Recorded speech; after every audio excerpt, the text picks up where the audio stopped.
After giving his 2 cents at the White House, Mike Duggan returns to Detroit to try to steer the city through the pandemic. We'll talk with the mayor about the challenges of the vaccine and the other pandemic, the mental health struggles of young people after a year of COVID. Today is Sunday, February 21st, 2021, and this is Flashpoint. Hi, welcome to Flashpoint on this February 21st, which means happy birthday, Mom. I'm just sorry we're not there to celebrate with you. If your parents live far away, as mine do, then your story is likely like my family's. It's been more than a year since I've been able to get together with my folks. Tomorrow, they get their second vaccine, so that's a big step in the right direction. But I have no idea when I'll be getting vaccinated, and until then, me, you, all of us just keep operating in a netherworld of declining cases and deaths, great, but also of virus mutations and uncertainty about what the vaccine really means for our behaviors and best practices. The vaccine rollout was a confusing mess. No real surprise given the size of the task. It is getting a bit smoother, though more recent bumps over supply. We do seem to be finding better ideas, like Macomb County teaming up with Smart to make sure seniors can get to their vaccine appointments. And those who've been through the TCF vaccine drill in Detroit tell me it is impressively efficient. But we still have the reality of supply and demand, which are currently mismatched.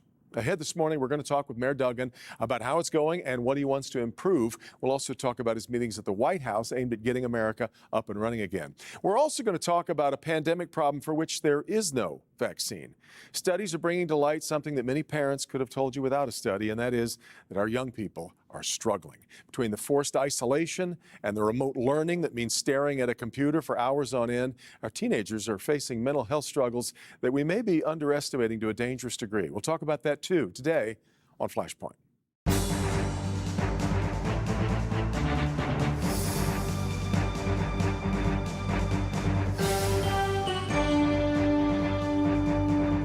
It was about a week ago that Detroit Mayor Mike Duggan headed to the White House to take part in conversations about COVID relief response and about reopening the economy, while at the same time continuing to tamp down the pandemic, which of course has been the mayor's preoccupation now for almost a year. Good to have Detroit Mayor Mike Duggan back with us again on Flashpoint. Mr. Mayor, I really appreciate the time. I want to start with, let's talk about vaccines to begin with. I have talked to a number of people who've been through the TCF process. They've been very impressed with how smoothly it runs. But the reality is we just don't have enough of the stuff. What's your outlook right now, given the struggles of getting a hold of the vaccine?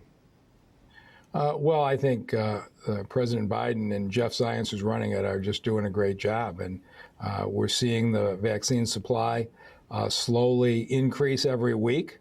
And they're saying by April, we will be in a really good place. So right now, everybody just has to prioritize those who are most at risk. And I think it's being done as well as it can be done.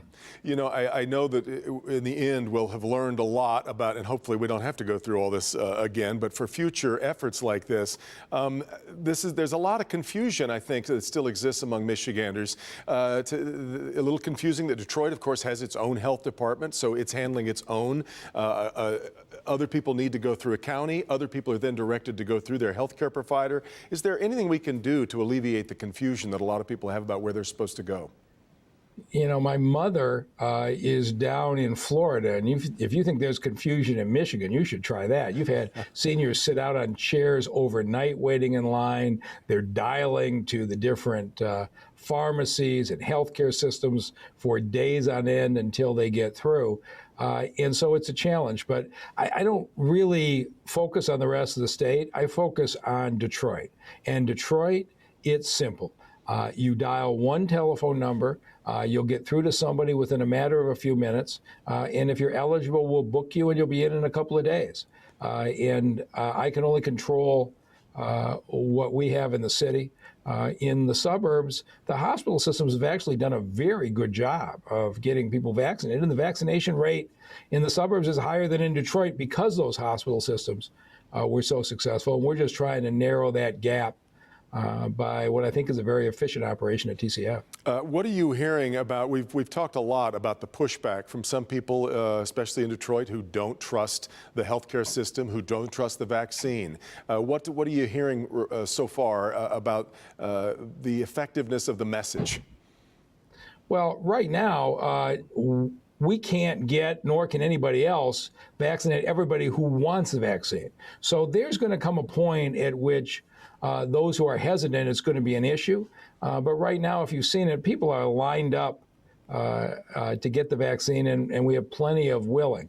What I'm hearing from lots of folks was, I wanted to see other people take it first. I wanted to be sure, because there's so much conflicting information. Now, you're heading toward 2 million vaccines in Michigan and no sign of any significant problems. And so I think every week that goes by, there's a little less hesitancy, a little more acceptance. And I think at this point, I don't think the people want to hear any more from politicians or from doctors. They want to know their sister, their neighbor, their coworker got it. It was no problem. Now they're safe. They're going to get their lives back. And that's really the biggest thing. If you want to be able to go out without masks, you want to be able to go out to stores and restaurants, you want to go back to work, we got to get vaccinated. And, I think we're overcoming the hesitancy a day at a time. As we try to get stores and restaurants open again, can you calculate the damage that the pandemic has done to the city of Detroit to a financial degree? The casinos, the sports venues, restaurants, retail, on and on and on. Well, I just tell you from a human standpoint, which is really my focus, when the city of Detroit went into bankruptcy, we had 21% unemployment. We had gotten it down to 7% with all the factories and jobs that came back into the city. Took us 7 years to get from 21% to 7%. Now we're back up to 20%. 1 out of 5 people in this city is not working today. And a lot of those folks are in their houses or apartments. They aren't able to pay rent because they're not working. They're afraid they're going to lose their housing when the landlord-tenant courts open up at 36th District Court. The human impact has been enormous. And we've done a lot of things with a lot of business support, a whole lot of tenant support to keep people from being evicted. And we've got a lot of programs right now to keep that going. But that's the real cost. The governor clearly is not moving fast enough for a lot of people. We've got restaurateurs now filing lawsuits. We've got parents protesting school and sports decisions. Has the governor been moving fast enough for you? Somebody should go, if you have any doubt, and look at the New York Times national COVID map. And if you go back about 4 months, Michigan was bright red, one of the highest COVID rates in America. Today, we are light yellow, one of the lowest rates. Unlike California, unlike New Mexico, unlike a lot of other parts of the country, what the governor has done has taken us from one of the highest infection rates in America to one of the lowest infection rates in America. And I'm really proud that Detroit has been one of the lowest infection rates in the state of Michigan. There's been a lot of pain involved, but I don't know how you begin to look at what's happened in this country and not say Gretchen Whitmer hasn't done a great job. Well, Detroit was one of the first so badly hit in the U.S., and that takes me to, I want to ask you a little bit about nursing homes. We're watching this investigation play out in New York. Now, New York's finally changed its policy and stopped putting COVID-positive people into nursing homes long before Michigan made the decision to stop doing that. Are you concerned? And that ended up being a lot of lives lost in the city of Detroit. Dana Nessel refused to investigate what happened at the nursing homes because she said it was somehow political. If I've lost a loved one in a nursing home, I'm not sure that feels political to me. Have we dug deep enough into what happened in Michigan nursing homes and the decision making around it? Yeah, there is a lot of emotion. It turned out not to be an issue in Detroit. But let's go back to what happened in the nursing homes. Is the early guidance that everybody got from the CDC was if you didn't have symptoms, you weren't contagious. That was the history from SARS. And so what happened in the nursing homes at the beginning was the nursing home operators were separating those with symptoms from those without symptoms. They thought, based on what the CDC was doing, they were doing the right thing. In Detroit, we were the first city in the country that went in and tested everybody in a nursing home because we got the Abbott 15-minute test first. If you do the standard test where you get results back 4 or 5 days later, it doesn't mean anything in a nursing home because 4 or 5 days later, a whole different group of people are contagious. So in the city of Detroit, we went through with the Abbott 15-minute test, tested everybody. We found out half the infectious people didn't have symptoms. We separated them. And so in Detroit, you saw the nursing home deaths decline very rapidly.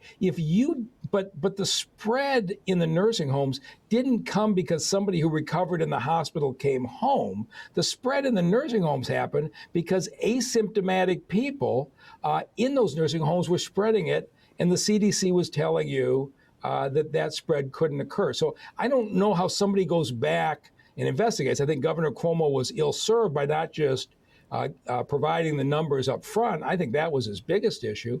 But again, I don't need to get into other folks' situations. Detroit was the first that tested every single nursing home resident, and that's why you saw our death rate drop so dramatically last April. That speaks to part of it. Clearly, we were putting some COVID-positive people in nursing homes, trying to keep them separated within those nursing homes, but it also speaks to the fact that we don't really have a place between a hospital and your home to convalesce when you need sort of half care. I want to ask you quickly before we run out of time about what's the snowstorm that we just had. I believe you got you've been promising everybody you'd get the streets plowed fully, and that if they didn't, you wanted to hear about it. I believe you ended up getting about 85% of the streets cleared when you wanted to, and you have never struck anybody as an 85% kind of guy. So what do you do now?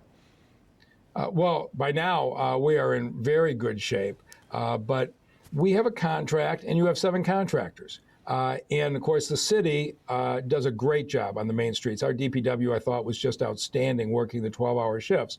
But for the 1 or 2 times a year, you've got to do 1,800 miles of road.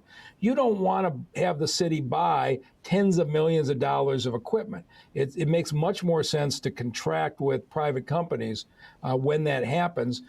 And you don't know till the first snow of the year how each company performs. The great majority of them did absolutely great.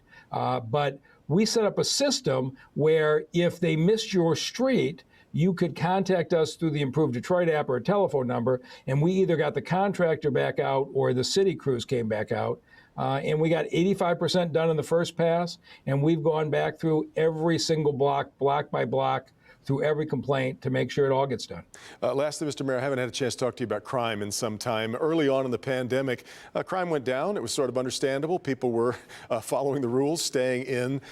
We come to see, though, lately a rise in violent crime in Detroit. The FBI has us back up at the very top of the list. What's your take on what's happening with violent crime in Detroit? Well, it's not just lately. It's really been since May or June. And if you look at what's happened, robberies are down, burglaries are down, carjackings are down, shootings are way up. And I've talked to mayors in Chicago, Atlanta, New Orleans. We've seen the same dynamic all over the country. People have been locked in place. They have way too many guns, and every conflict is turning into violence. And I've been talking to the U.S. Attorney's Office. We're talking to the chief. We have a spike in gun violence that is completely unacceptable, and we're going to be focused on that. And so we haven't risen as high as some cities, but it's just not an acceptable situation, and something I'm going to be spending a lot of time on. Mr. Mayor, we haven't been able to have you on the program for quite some time. It's good to catch up with you again. Thanks for the time, and we'll talk to you again soon, I hope. Good to see you, Devin. You bet. Mayor Mike Duggan. We come back. The struggles the pandemic is visiting on our young people. This is Flashpoint on Local 4.